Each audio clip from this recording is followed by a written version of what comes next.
Death struck without warning on a crisp Mississippi night. No passers-by witnessed the flash of gunfire. No security cameras captured the fatal moment. Just the echo of shots piercing the darkness, then silence, leaving a murdered man's last words forever trapped in an unfinished 911 call.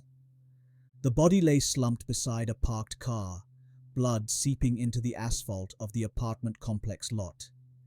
Keys scattered nearby reflected the dim glow of streetlights.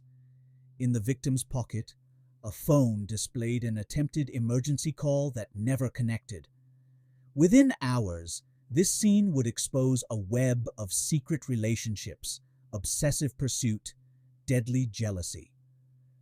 But to comprehend how 36-year-old Barry Odom met his end that March evening in 2010, we must first understand his beginning, a story of survival from his first breath. His tale started in Lena, Mississippi, 1973, where his first battle wasn't with another person, it was simply to stay alive. Born with a severe cardiac defect, baby Barry's heart contained a hole between chambers. Surgery proved impossible during those early months. His tiny body remained too fragile. His parents spent countless nights by his crib, monitoring each breath, praying their middle child would grow strong enough for doctors to repair the damage. His mother later recalled counting each rise of his chest, fearful each breath might be his last. Through 4 precarious years, Barry persisted. Medical staff marveled at his resilience. The small-town doctors referred to him as their miracle baby, the infant who refused to surrender. When surgeons finally deemed him ready for the operation, they discovered a child whose spirit far exceeded his physical limitations. The successful procedure marked his first victory, one that perhaps instilled the fighting nature that would define his character. His father's position as church deacon placed the family at their community's center. Regular attendance shaped Barry's moral foundation.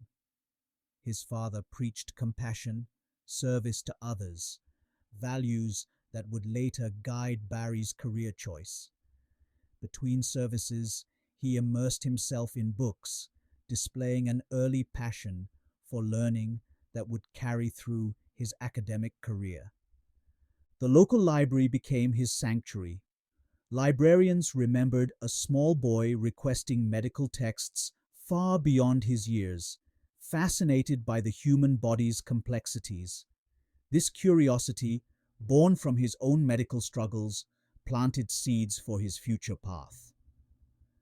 Sports provided another outlet for his now boundless energy. Basketball particularly captured his interest. Those who played against him in high school remembered his skill running the court.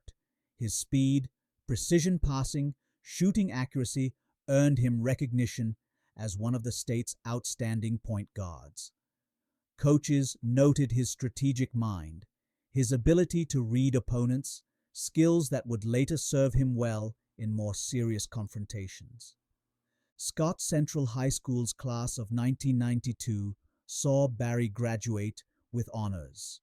His academic excellence opened college opportunities, but rather than pursue immediate higher education, he chose military service.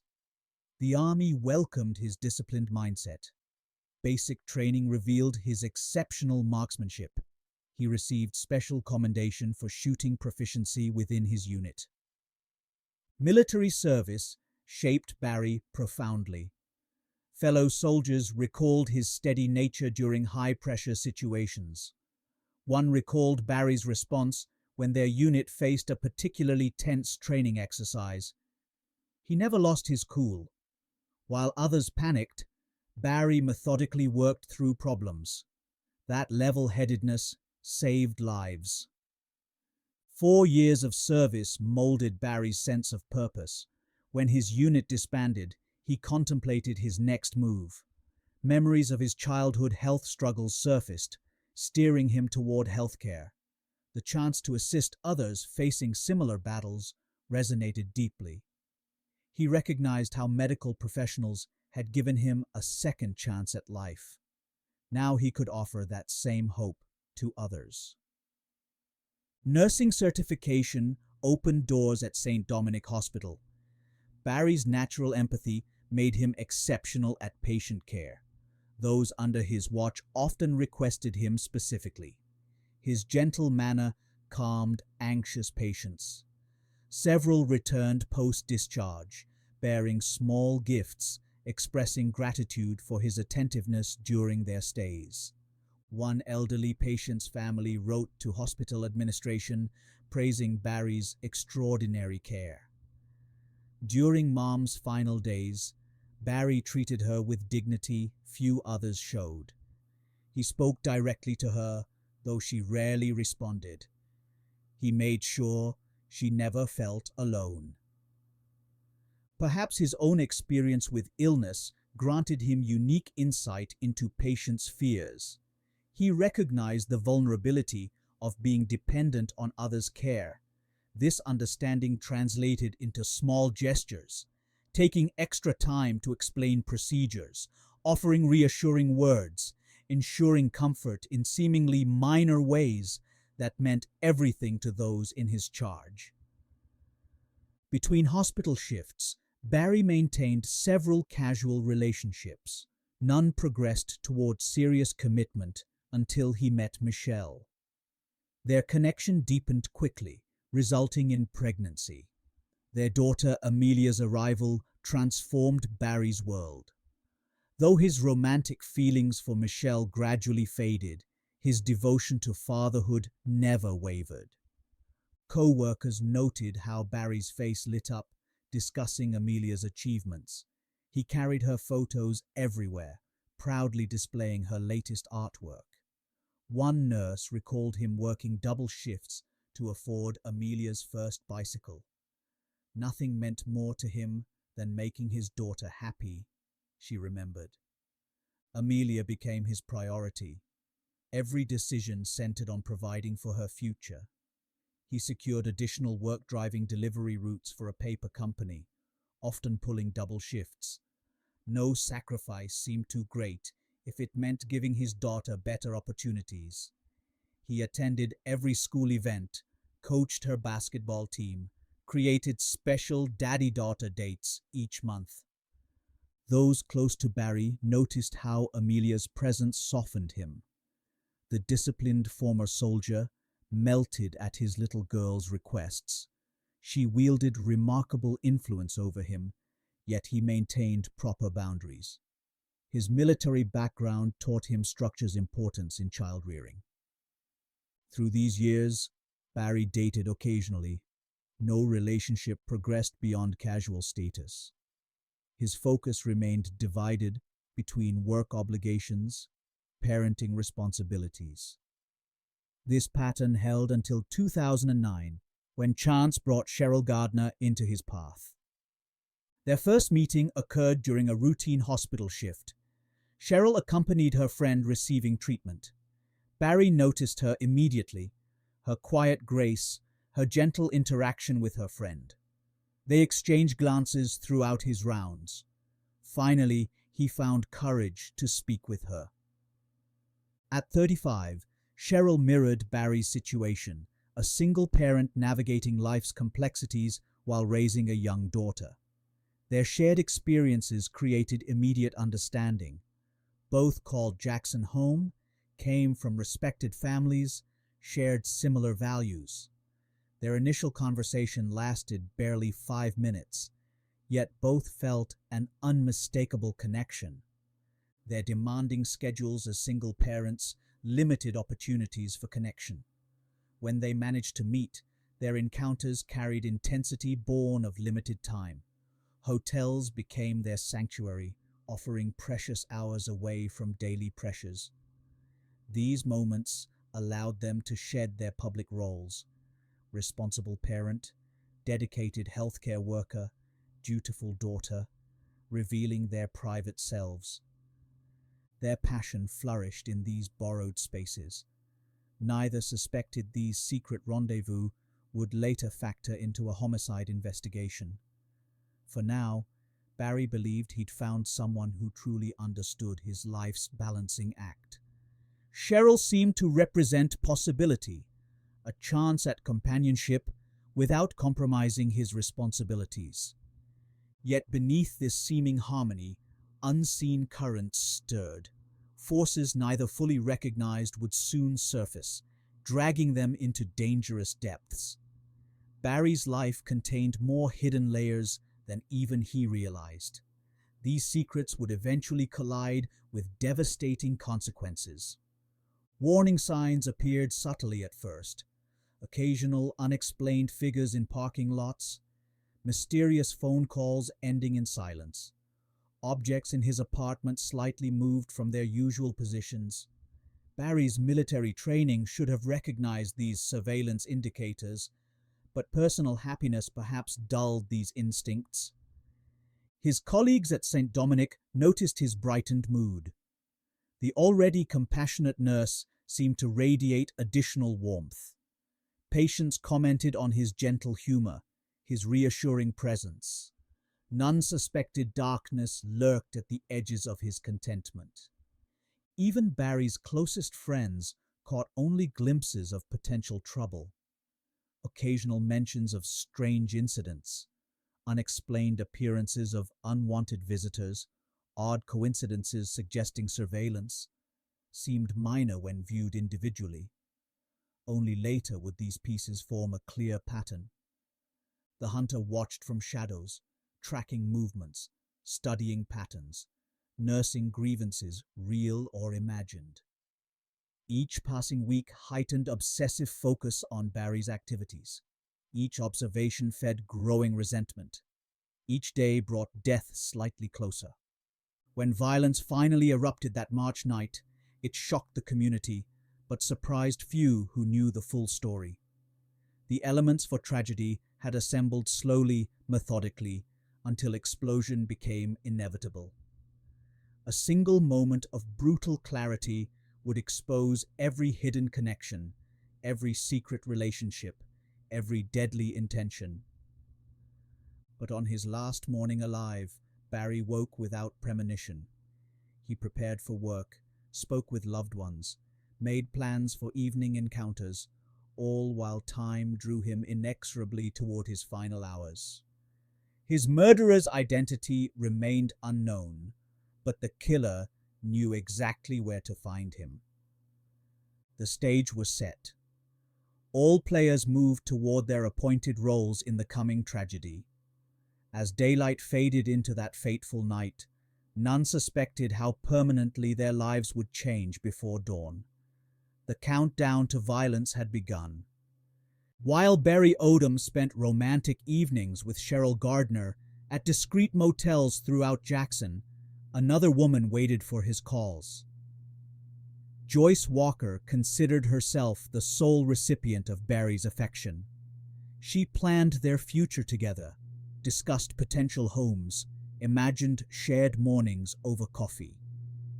Such dreams proved as substantial as morning mist, destined to evaporate in harsh reality. Neither woman knew about the other. Barry navigated between them with military precision, maintaining separate phones, creating careful schedules, offering practiced excuses for his absences. His time in uniform had taught him discipline. These skills now served a different purpose. Joyce met Barry through mutual friends at a local restaurant. Their initial conversation lasted hours, stretching from dinner into late evening. She found herself drawn to his quiet confidence, his measured speech, his thoughtful responses to her questions. Their relationship progressed slowly at first. Casual lunch dates, occasional movies, long phone conversations. By early 2010, Joyce believed their connection had deepened into exclusivity. She introduced Barry to her closest friends, spoke of him to family members, began browsing real estate listings for their potential shared home. Her co-workers noticed her frequent smiles, her lifted spirits whenever her phone displayed his number. Yet darker forces lurked beneath this seemingly simple tale of romantic deception. Cheryl Gardner carried her own dangerous secret, one that would ultimately prove fatal. Her former partner, Bren Ellis, refused to loosen his psychological grip despite their separation years earlier. Ellis, 20 years Cheryl's senior, maintained a long-term relationship with another woman throughout his involvement with Cheryl. This hidden partnership spanned 14 years, predating his connection to Cheryl. His deception came to light in 2008, prompting Cheryl's attempts to sever ties. Their 3-year-old daughter complicated this separation. Ellis weaponized their shared parenting responsibilities, turning necessary communications into opportunities for manipulation. Each child exchange became an excuse to probe Cheryl's activities, monitor her movements, maintain his presence in her life. His obsession manifested through constant surveillance. Ellis tracked Cheryl's daily routines, noting her work schedule, following her vehicle, appearing unexpectedly at locations she frequented. His behavior exhibited calculated precision, never quite crossing legal boundaries, yet maintaining persistent psychological pressure. Knowledge of Barry's existence ignited Ellis's latent rage. His possessive fixation on Cheryl intensified. He began dividing his attention between monitoring Cheryl's movements while simultaneously tracking Barry's patterns. His girlfriend remained oblivious, never questioning his frequent absences or late-night excursions. One evening, Ellis tailed Cheryl's car to Barry's apartment complex. He positioned himself in shadows, watching their interaction through narrowed eyes. When Cheryl noticed his presence, she rushed home. The confrontation that followed revealed Ellis's deteriorating mental state. "You belong with me," he snarled, blocking her exit. "Nobody else gets to touch you." His threats escalated from self-harm to explicit warnings about Barry's safety. "That nurse won't survive if he keeps seeing you," Ellis proclaimed, his voice carrying cold certainty.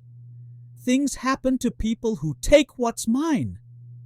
Cheryl's maternal instincts prevented her from seeking legal intervention. She feared involving authorities might trigger Ellis's violent tendencies, potentially endangering their daughter. This hesitation would later haunt her thoughts during sleepless nights. Meanwhile, Ellis expanded his stalking routine to include Barry's workplace. He studied Barry's shift patterns at St. Dominic Hospital, noted which entrance he used, observed his parking preferences. These reconnaissance missions fed his growing obsession. Their first direct confrontation occurred at a local service station. Barry stopped for fuel after his hospital shift, unaware of Ellis watching from nearby. Ellis approached, maintaining a facade of casualness while delivering veiled threats. "Nice night," Ellis remarked, standing uncomfortably close. "Be shame if something happened to ruin it." Barry's military training triggered recognition of potential danger, but he maintained his composure. He completed his transaction, departed without engaging further. Yet this encounter marked a shift in his awareness. Something felt wrong about Cheryl's ex-partner. Subsequent weeks brought escalating tensions. Ellis appeared with increasing frequency. Outside Barry's apartment, near his workplace, at stores he frequented. Each appearance carried implicit menace. Each chance meeting bore subtle threats. Barry confided his concerns to Jeff Miller, a trusted co-worker. He described finding evidence of surveillance, moved objects in his apartment, unexpected appearances by Ellis, strange phone calls. Miller urged him to contact police, but Barry hesitated, hoping the situation would resolve naturally. "This guy seems unhinged," Miller warned, People like that don't just stop. Joyce Walker remained completely unaware of these developments. Her relationship with Barry continued its seemingly normal progression. They spent afternoons viewing potential homes online, discussing furniture arrangements, planning their supposed future together. Barry maintained this careful balance through early March 2010. He coordinated his schedule with military efficiency, morning shifts at the hospital, afternoon visits with Joyce, evening rendezvous with Cheryl. Each woman believed herself his exclusive partner. Each built plans around his presence in their lives.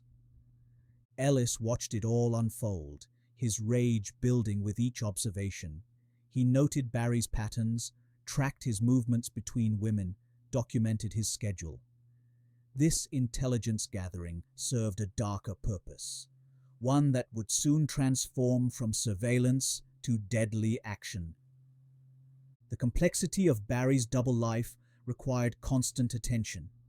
One misstep could expose his deceptions. Each woman required careful handling, thoughtful excuses, plausible explanations for his absences. This emotional juggling act consumed increasing mental energy. His performance at work began showing subtle signs of strain.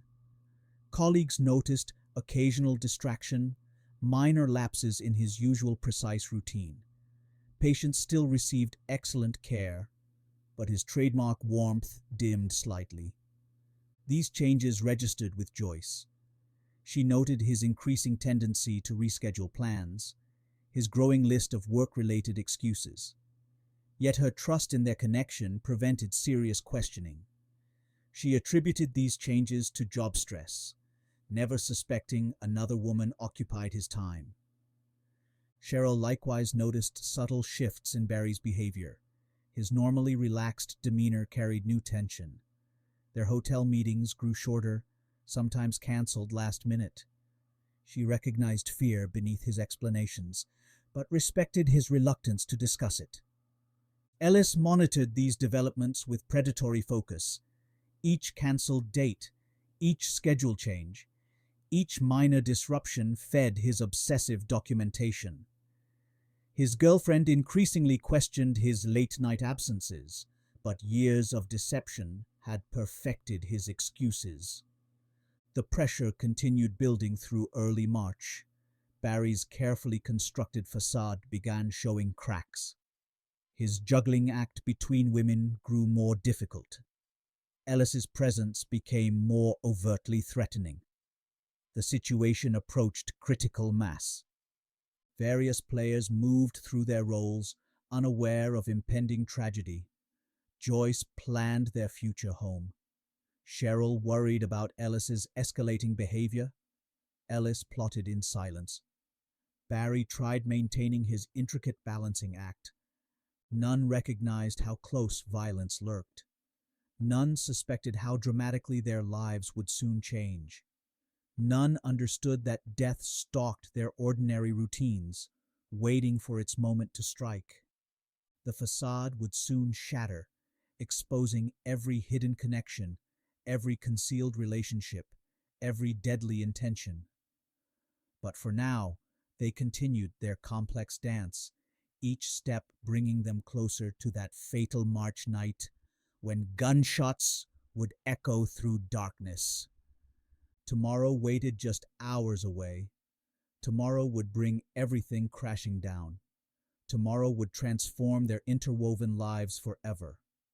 But tonight, they slept unaware, while somewhere in Jackson, Mississippi, a killer finalized his plans. The stage was set. The players were in position. The final act would soon begin. October 2013 approached as prosecutors prepared for Mississippi vs. Ellis. 3 years separated the fatal shots from their day of reckoning. During that time, investigators pieced together their case, transforming circumstantial evidence into what they hoped proved an airtight narrative of obsession turned deadly. District Attorney Michael Patterson studied his case files late into autumn nights. Physical evidence remained limited. No murder weapon, no fingerprints, no DNA. Success would depend on weaving witness testimony into an undeniable tapestry of guilt. Circumstantial evidence tells a story, Patterson explained to his team. Our job: make 12 jurors see this story clearly. Make them understand how possessiveness transformed into murder. Jennifer Randall's testimony formed their cornerstone. Her account of Ellis's late-night confession carried weight, details matching crime scene evidence, timing aligning with cell phone records, emotional state consistent with recent violence. Prosecutors interviewed Jennifer repeatedly, testing her story's consistency. Each retelling matched previous versions. She described Ellis arriving at her mother's house, agitated, speaking of confrontation, admitting to shooting someone. Her timeline corresponded perfectly with tower pings tracking Ellis's movements. Cell phone records proved crucial. Data placed Ellis's phone near the motel where Barry met Cheryl, then tracked its movement to Barry's apartment complex, finally showing its arrival at Jennifer's residence. This digital trail corroborated Jennifer's account precisely. Cheryl Gardner's testimony would establish motive. She documented Ellis's escalating behavior, constant surveillance, increasing threats, mounting possessiveness. Her account painted Ellis as a man unable to accept rejection, using their daughter as leverage to maintain control. He followed me everywhere, Cheryl told prosecutors during preparation sessions. Work, home, shopping. He appeared without warning, made threats about Barry, said he'd never let another man have me. Joyce Walker's existence strengthened their narrative. Barry's simultaneous relationships with both women highlighted his hidden life, secrets that enraged Ellis upon discovery. Joyce's testimony would demonstrate the complex web surrounding Barry's final days. Preparation consumed months. Patterson's team scrutinized every detail, anticipating defense strategies, strengthening potential weaknesses. They knew Ellis's lawyers would attack their circumstantial case, seeking reasonable doubt in absence of direct evidence. Police gathered additional witnesses describing Ellis's threatening behavior. Multiple people recalled his confrontations with Barry, his menacing presence outside various locations, his pattern of stalking both victims. Each account reinforced their timeline of escalating danger. Surveillance footage, though grainy, showed Ellis's vehicle following Cheryl's car toward the motel. Additional cameras captured similar images near Barry's apartment complex. While no video showed the actual shooting, the pattern of movement supported prosecution claims. Weapons seized from Ellis's residence included multiple firearms. Though ballistics proved inconclusive, ammunition matched types used in Barry's murder. Prosecutors would argue this demonstrated Ellis's access to suitable weapons, supporting Jennifer's testimony about his confession. Ellis's girlfriend provided unexpected support, learning about his secret life, his relationship with Cheryl, their child, his years of deception. She cooperated fully. Her accounts of his suspicious behaviors, late-night absences, hidden surveillance equipment strengthened prosecution arguments. Medical evidence told its own story. Bullet trajectories suggested a shooter of Ellis's height. Wound patterns indicated close-range fire, matching Jennifer's report of Ellis describing a direct confrontation. Each detail reinforced their narrative. Patterson prepared extensively for jury selection. They needed people who could follow circumstantial evidence, who understood domestic violence patterns, who recognized obsession's dangerous potential. Each prospective juror required careful evaluation. Defense attorneys would surely highlight lack of direct evidence. No eyewitnesses saw the shooting. No security cameras captured the fatal moment. No murder weapon linked definitively to Ellis. They would argue reasonable doubt existed, but prosecutors believed their circumstantial case proved compelling. Ellis's stalking established clear motive. Cell records placed him at the scene. Jennifer's testimony provided virtual confession. Physical evidence supported their theory consistently. Barry's parents would testify about their son's character, his dedication to his daughter, his work helping others. Their presence would remind jurors of lives shattered by violence, futures stolen through obsession. Cheryl's testimony required careful preparation. Defense lawyers would question her credibility, suggesting she pursued relationships while knowing Ellis's possessive nature. Patterson prepared her for aggressive cross-examination, strengthening her resilience. Joyce's appearance would prove equally challenging. Defense teams might paint Barry's double life negatively, suggesting his deceptions somehow justified Ellis's actions. Prosecutors prepared counter-arguments, emphasizing that relationship complications never excuse murder. Jennifer Randall's testimony faced similar challenges. Defense attorneys would question her motives, suggest prosecution pressure influenced her story, attack her credibility. Patterson's team worked extensively preparing her for hostile questioning. Ellis maintained his silence, refusing interviews, declining plea discussions. His lawyers prepared defense strategies focusing on reasonable doubt, attacking circumstantial evidence, questioning witness credibility. They would argue prosecution failed proving guilt beyond reasonable doubt. Technical experts would testify about cell phone tracking, explaining how tower pings established Ellis's movements. Ballistic specialists would discuss weapon evidence, ammunition comparisons, wound analysis. Each expert would strengthen their circumstantial framework. Patterson reviewed jury instructions carefully. Jurors must understand circumstantial evidence's validity, its equal weight with direct evidence under law. Their comprehension would prove crucial during deliberations. Timeline reconstruction consumed weeks. Prosecutors mapped every movement, every phone call, every significant moment leading toward Barry's death. Their presentation would demonstrate inevitability, how Ellis's obsession led inexorably toward violence. Witness preparation continued until trial eve. Each testimony required polish. Every detail needed verification. All responses demanded practice. Success relied upon precise presentation, convincing delivery, absolute consistency. The courthouse awaited. Empty halls would soon fill with participants in justice's machinery. 12 citizens would evaluate evidence, weigh testimony, determine guilt. Prosecution teams stood ready, case prepared, witnesses practiced. Tomorrow would begin the process determining Ellis's fate. Tomorrow justice would begin examining evidence, hearing testimony, weighing truth against deception. Tomorrow marks 3 years' preparation, reaching culmination. Jackson watched, waiting. Media gathered, anticipating drama.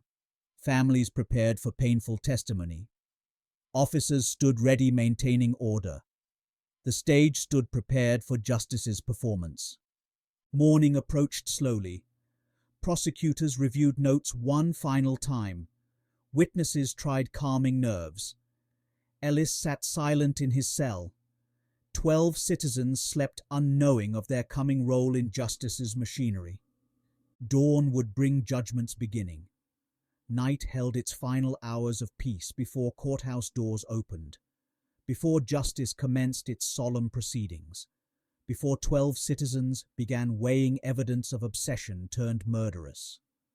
Morning sunlight touched Jackson's courthouse steps as spectators gathered for Mississippi versus Ellis. Inside, District Attorney Michael Patterson reviewed his opening remarks one final time. 3 years separated crime from prosecution. Now, 12 citizens would determine whether justice prevailed. "Ladies, gentlemen of the jury," Patterson began, "this case tells an ancient story. A story of possession, obsession, fatal jealousy. Evidence will show how Bren Ellis stalked his victims, planned his actions, executed a man in cold blood." The prosecution's narrative unfolded methodically. Jennifer Randall took the stand first, recounting Ellis's late-night confession. Her testimony remained unwavering under cross-examination. She described his agitated state, his admission of shooting someone, his claims of self-defense. "He said he confronted a man at the apartments," Jennifer testified. "Said he fired twice. Didn't know if the man lived or died." Cell phone records supported her account. Technical experts explained how tower pings tracked Ellis's movements, from the motel where Barry met Cheryl, to the apartment complex where shots rang out, finally to Jennifer's residence, where confession followed murder. Defense attorneys attacked these digital breadcrumbs. "Cell towers cover wide areas," they argued. "Presence near location proves nothing specific." Yet prosecutors demonstrated how multiple towers triangulated Ellis's path, creating precise tracking of his fatal journey. Cheryl Gardner's testimony proved compelling. She detailed Ellis's escalating behavior following their separation: constant surveillance, increasing threats, mounting possessiveness. Her voice trembled, describing his final warnings about Barry. "He said things happen to people who take what belongs to him," Cheryl recalled. "Said he'd never let another man have me." Cross-examination tried suggesting Cheryl contributed to events by maintaining contact with Ellis. She stood firm. "We shared a child. He turned necessary communication into opportunities for control." Joyce Walker's appearance highlighted Barry's complex private life. Her testimony about house hunting plans, future discussions, regular communications, revealed relationship depths Ellis discovered through his surveillance. "Barry planned our future together," Joyce testified. "We discussed marriage, children, shared dreams." Medical evidence followed. Forensic experts detailed bullet trajectories, wound patterns, shooting distance. Their testimony supported prosecution theories about confrontation circumstances. Each technical detail reinforced their narrative framework. Ellis's current girlfriend provided damaging testimony about his suspicious behaviors: late-night absences, hidden surveillance equipment, secretive phone calls. Her discovery of his double life, his secret child with Cheryl. His years of deception strengthened prosecution arguments about his capacity for concealment. Surveillance footage, though limited, showed Ellis's vehicle trailing Cheryl's car toward the motel, later near Barry's apartment complex. Technical experts enhanced these images, demonstrating vehicle matches, timing correlations, movement patterns, supporting prosecution timeline. Barry's father testified about his son's character, avoiding judgment about discovered relationship complications. His ministerial training showed through measured responses, focusing on loss, forgiveness, justice rather than condemnation. "My son made mistakes," he acknowledged. "But nothing justifies murder. Nothing excuses stealing a father from his child." Police investigators detailed their methodical case construction. They explained evidence collection, witness interviews, timeline reconstruction. Their testimony demonstrated professional thoroughness, careful investigation, proper procedure throughout. Defense strategies focused on reasonable doubt. They highlighted absent physical evidence: no recovered murder weapon, no fingerprints, no DNA. They questioned witness credibility, suggested alternate scenarios, attacked circumstantial evidence. Prosecution builds theories, defense counsel argued. Theories cannot establish guilt beyond reasonable doubt. Circumstances cannot prove specific guilt. Patterson anticipated these arguments. His closing statement addressed them directly. Circumstantial evidence tells truth through pattern, through consistency, through multiple verification. Each piece supports others. Together, they reveal undeniable truth. He reviewed evidence methodically. Jennifer's testimony about confession, cell records tracking movement, surveillance footage showing pursuit, witness accounts of stalking behavior, medical evidence matching described confrontation. Consider this pattern, Patterson urged jurors. Consider how each piece fits perfectly. Consider how multiple witnesses, multiple evidence types, multiple experts all point toward one conclusion. Consider truth revealed through circumstance. Defense countered with uncertainty arguments.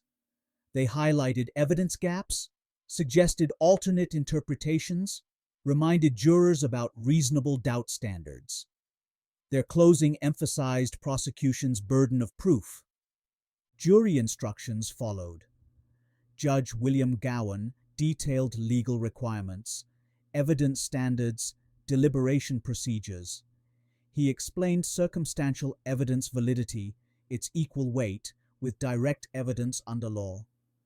12 citizens retired to consider facts, evaluate testimony, determine truth. Their deliberation would decide whether circumstantial evidence proved sufficient, whether justice prevailed through careful pattern building. Hours passed. Courthouse halls remained hushed. Participants waited, wondering whether 12 citizens could reach unanimous conclusion based on circumstantial framework. 6 hours after beginning deliberations, jurors returned. Their verdict echoed through silent courtroom. Guilty. Justice found its voice through circumstantial evidence. Pattern proved persuasive. Truth emerged through careful construction, methodical presentation, multiple verification. Judge Gowan pronounced sentence, life imprisonment. Ellis maintained silence, showing no reaction. His obsession's price now measured in years behind bars. Barry's parents expressed relief tinged with sadness.